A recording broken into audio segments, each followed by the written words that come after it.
Kumain na siya. Breakfast niya to eh. So, si Whiskey is almost a month old. Yan. Ganyan lang siya kumain para mapaamo natin.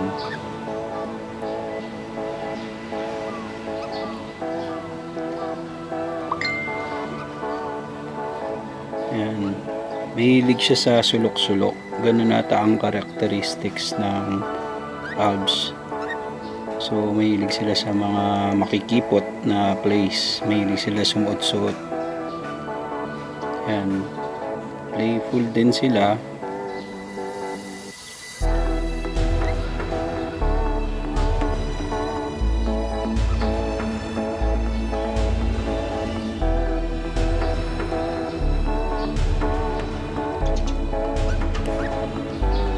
Yan, dahan-dahan lang yung pakain kasi baka mabili ako pan.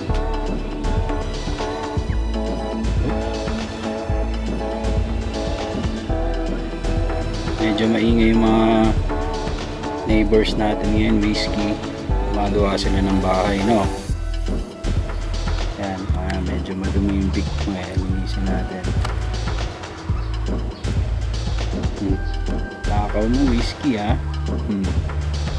Yan, 3 times a day 5 ml lang yung pinapakain ko sa kanya, so nakaka 15 siya. Pagka medyo gutom, binibigyan ko rin. Kawawa naman at magugutom.